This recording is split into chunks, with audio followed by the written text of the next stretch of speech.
Hi aspirants, welcome to do or die channel. నా పేరు సాయి సింధు. నేను యూపీఎస్సీ అండ్ టీజీపీఎస్సీ మెంటర్ని. చాలా మంది ఇప్పుడు ఎవరైతే నిరుద్యోగ యువత ఉన్నారో, పర్టికులర్ గా గ్రూప్ 1 కి ప్రిపేర్ అవుతున్నారో, వాళ్ళల్లో అందరిలో ఒక కామన్ సందేహం ఏంటి అంటే సిలబస్ లో మార్పులు రాబోతున్నాయి. అది మనకి స్పష్టం. దేని ద్వారా? న్యూస్ పేపర్ లో ఆల్రెడీ న్యూస్ రావడం జరిగింది దట్ సిలబస్ చేంజ్ కమిటీ అనేది ఒకటి ఏర్పాటై దాన్ని మనకి పర్టికులర్ గా ఒక పర్సన్ హెడ్ చేయడం జరుగుతుంది. ఎలాంటి చేంజెస్ వస్తాయి, దానికి అనుగుణంగా మనమేం ప్రిపేర్ కావాలి అనే సందేహం అనేది ప్రతి ఆస్పిరెంట్ లోను, గ్రూప్ 1 ప్రిపేర్ అవుతున్న ప్రతి ఆస్పిరెంట్ లోను ఉంది. అయితే ఈ టైంలో మన తరఫున ఏమేం చేంజెస్ రాబోతున్నాయి అని కొంచెం ఇన్ఫర్మేషన్ మనం గ్యాదర్ చేయడం జరిగింది. దానికి మళ్ళీ న్యూస్ పేపర్ కటింగ్స్ గానీ, మనకున్న సోర్సెస్ గానీ, కాన్ఫిడెన్షియల్ సోర్సెస్ గానీ మనకి హెల్ప్ చేయడం జరిగింది. సో ఈ పర్టికులర్ వీడియోలో మనం ఏం చేస్తామంటే టీజీపీఎస్సీ గ్రూప్ 1 లో నెక్స్ట్ రాబోయే నోటిఫికేషన్ లో ఎలాంటి చేంజెస్ రావచ్చు అనే దాన్ని మనం ఇవాళ వీడియోలో చూస్తాం. అయితే ఇక్కడ మనం చూసుకుంటే సిలబస్ లో మార్పులు వార్తల్లో ఎందుకుంది అంటే ఇటీవల టీజీపీఎస్సీ సిలబస్ కమిటీ చైర్మన్ గా ఉన్నత విద్యా మండలి చైర్మన్ ప్రొఫెసర్ బాలకృష్ణారెడ్డి గారిని నియమించడం జరిగింది. దేనికోసం నియమిస్తున్నారంటే ఆల్రెడీ లాస్ట్ టైం జరిగిన ఎగ్జామ్ లో ఆస్పిరెంట్స్ ఎవరైతే తెలుగు మీడియం ఆస్పిరెంట్స్ ఉన్నారో, క్వాలిఫైయింగ్ పేపర్ తెలుగు కానీ, లేకపోతే నాన్ మ్యాథమెటికల్ స్టూడెంట్స్ డిఐ తీసేమని కానీ, అడ్మినిస్ట్రేషన్ కి ఇంకా కొన్ని సబ్జెక్ట్స్ డిలీషన్స్ అండ్ అడిషన్స్ జరిగితే బాగుంటుందని ఆస్పిరెంట్ కమ్యూనిటీ భావిస్తుంది. కాబట్టి ఈ పర్టికులర్ కమిటీని తీసుకురావడం జరిగింది. వర్సిటీ పీసీలు, విద్యా రంగ నిపుణులతో పరీక్షా విధానం, ప్రశ్నల సరళిపై సమీక్ష మరియు ప్రస్తుత అవసరాల మేరకు సిఫార్సు చేయడము.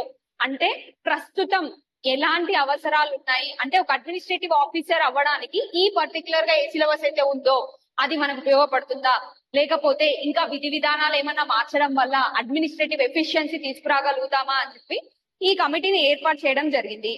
అయితే ఎలాంటి చేంజెస్ మనం ఎక్స్పెక్ట్ చేయొచ్చు అన్న టైం మనం చూసుకుంటే, ఎలాంటి చేంజెస్ అంటే సిలబస్ లో ఎలాంటి చేంజెస్ ఉండబోతున్నాయని చూసుకుంటే, ఇప్పటి వరకు వార్తాపత్రికల ద్వారా అందుతున్న సమాచారం మరియు అకాడమిక్ ఎక్స్పర్ట్స్ ద్వారా అందుతున్న సమాచారం ప్రకారం, అంటే మీరు అడగొచ్చు దేన్ని బేస్ చేసుకొని మీరు ఇది చెప్తున్నారంటే వివిధ వార్తాపత్రికలలో వచ్చిన కథనాలను బేస్ చేసుకొని మరియు అకాడమిక్ ఎక్స్పర్ట్స్ తో మనం కూర్చొని మాట్లాడినప్పుడు డూ ఆర్ డై తరఫున ఈ పర్టికులర్ సమాచారాలు అనేవి మనకు అందాయి. గ్రూప్ సిలబస్ లో కొంత మేరకు మార్పు మరియు చేర్పులు జరగవచ్చు. కారణాలు ఏంటంటే ఓవర్ ల్యాపింగ్ ఆఫ్ సిలబస్. మీరు గ్రూప్ 1 సిలబస్ ఆల్రెడీ ప్రిపేర్ అయిన వాళ్ళకి అర్థమవుతూనే ఉంటుంది మనం దేని గురించి మాట్లాడుతున్నామని. తెలంగాణ హిస్టరీ చూసుకుంటే, తెలంగాణ హిస్టరీ చాలా వాస్ట్ గా పేపర్ మనకి రెండో పేపర్ లో కవర్ చేయడం జరుగుతుంది. మళ్ళీ 6వ పేపర్కి వెళ్ళగానే అక్కడ తెలంగాణ మూవ్మెంట్ లో మళ్ళీ ఓవర్లాప్ జరుగుతుంది. అలా మనకి వివిధ పేపర్లలో వివిధ సెక్షన్లలో ఓవర్లాపింగ్ అంటూ జరుగుతుంది. ఆ ఓవర్లాపింగ్ ని తీసేయడానికి మరియు యూపీఎస్సీకి అనుగుణంగా సిలబస్ రూపకల్పన చేయడానికి దీన్ని మనం తీసుకురావడం జరుగుతుంది అనమాట.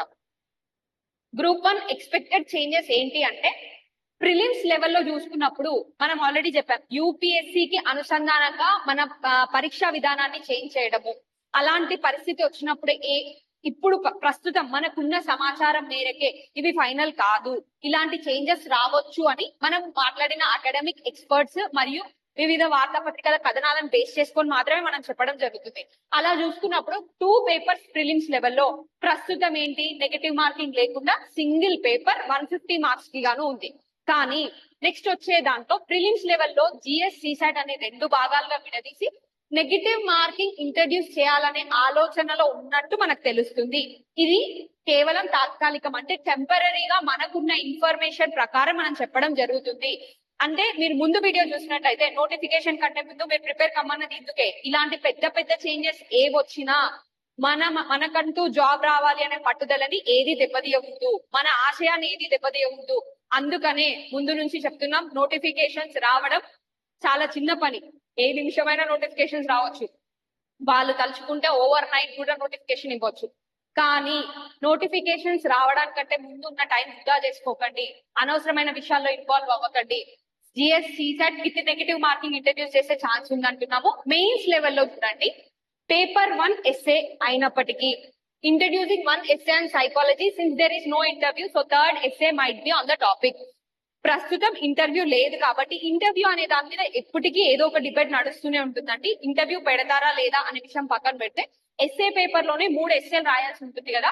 మొదటి 2 సెక్షన్స్ అలానే ఉంచేసి థర్డ్ సెక్షన్ ఏదైతే మనకి ఏపీఎస్సి మోడల్లో రిఫ్లెక్టివ్ ఎస్ఏ అంటారు కదా, అలాంటి ఎస్ఏ లేదా సైకలాజికల్ ఎస్ఏస్ అనేది ఇంట్రడ్యూస్ చేసే ఛాన్స్ ఉన్నట్టు మనకు అందుతున్న సమాచారం.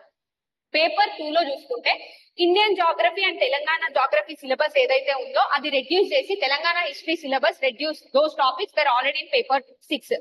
అయితే ఇక్కడ ఎవరైతే గ్రూప్ 1 కి లాస్ట్ టైం మొన్న జరిగిన నోటిఫికేషన్ కి సన్నద్ధమయ్యారో వాళ్ళందరికీ ఒక విషయం అర్థమై ఉంటుందండి.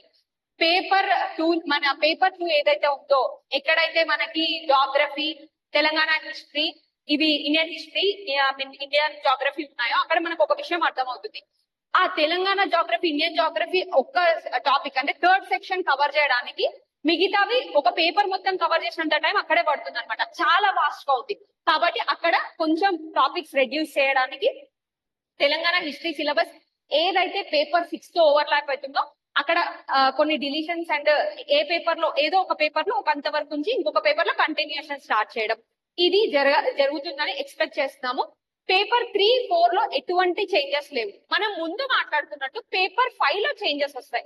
పేపర్ 5 లో చేంజెస్ ఎందుకు వస్తాయని మీరు అడిగితే మనకి డేటా ఇంటర్ప్రిటేషన్ ఏదైతే ఉందో ఆ ప్లేస్ లో ఎథిక్స్ ని తీసుకొచ్చే యోచన ఉన్నట్లు మనకు తెలుస్తుంది. టిఐ ఎందుకు తీసేస్తున్నారు తీసేసే ఛాన్స్ ఉంది అనంటే టిఐ డేటా ఇంటర్ప్రిటేషన్ అనేది ఎంటైర్ గా మ్యాథమెటికల్ బ్యాక్గ్రౌండ్ ఎవరికి ఉంటుందో వాళ్ళకు ఒక అడ్వాంటేజ్ గా చెప్పుకోవచ్చు. అది అందరి వల్ల అయ్యే పని కాదు. అంటే with practice you can do it. కాకపోతే డేటా ఇంటర్ప్రిటేషన్ ఏదో ఒక వర్గానికి అడ్వాంటేజెస్ గా ఉంటుంది కాబట్టి డేటా ఇంటర్ప్రిటేషన్ తీసేసి యూపీఎస్సీ తరహాలో ఎథిక్స్ పేపర్ ని ఇంట్రడ్యూస్ చేయాలనే యోచనలో ఉన్నట్టు మనకు తెలుస్తుంది. పేపర్ 6 లో ఎటువంటి చేంజెస్ లేవు. ఏదైతే ఓవర్లాప్ సిలబస్ పేపర్ 2 తో ఉందో దాన్ని మాత్రం చేంజ్ చేసే ఛాన్స్ ఉందండి. సో ఇది పేపర్ సిలబస్. మనకి ఈ పర్టికులర్ పేపర్స్ లో ఈ సిలబస్ చేంజెస్ అనేది రావడం జరుగుతుందని మనకున్న సమాచారం ప్రకారం తెలుస్తుంది.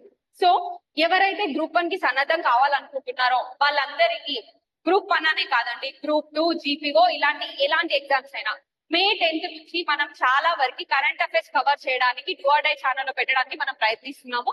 అలాగే ఎవరైతే ఇంతవరకు డౌన్లోడ్ చేసుకోలేదో బాలాజీ చిరపోయిన యాప్ ఇన్స్టాల్ చేసుకోండి. దాంట్లో మనము వివిధ రకాలైన కోర్స్ ఇంట్రడ్యూస్ చేయాలన్న యోచనలో ఆస్పిరెంట్ కమ్యూనిటీకి ఆన్ లార్జ్ అఫోర్డబుల్ ప్రైజెస్ లో మనం మంచి కోర్సెస్ తీసుకురావాలన్న ఉద్దేశంతో ముందుకు వెళ్తున్నాం.